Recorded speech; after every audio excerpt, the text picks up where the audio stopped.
হাদিসরা, আহলুস সুন্নাহ ওয়াল জামাতরা যে আমলগুলো করে, ওয়াল্লাহি আল্লাহর কসম, ওয়াল্লাহি আল্লাহর কসম, আল্লাহকে সাক্ষী রেখে বলছি, তারা কোনো ভুল আমল করে না।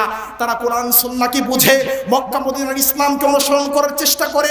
আপনি আমার মুসলমান ভাই, হানাফি আমার ভাই, শাফিও আমার ভাই, মালিকিও আমার ভাই, হাম্বলি আমার ভাই, সবাই তো আমার ভাই। আমি কেন তাকে খারাপ মনে করব?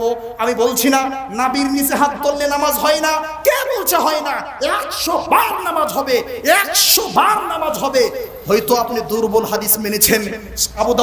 আবু দাউদ ইন্ডিয়ার ছাপা 110 নম্বর পৃষ্ঠা 3 নম্বর লাইন, ইন্ডিয়ার ছাপা আবু দাউদ 110 পৃষ্ঠা 3 নম্বর লাইন। ইমাম আবু দাউদ 4টা হাদিস নিয়ে আসছেন। 759 নম্বর হাদিস সরাসরি বুকের উপর হাত ধরার হাদিস আছে।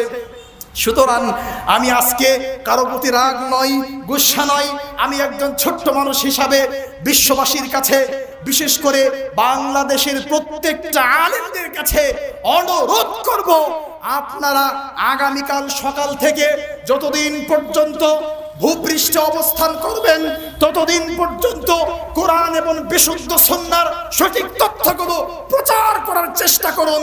জাতির সামনে বলুন, আপনারা মানুন আর না মানুন, অন্তত পক্ষে জাতিকে জানান যে এটা ঠিক আছে, এটা কোরআন হাদিসে আছে, জাতিকে ইনফর্ম করার চেষ্টা করেন।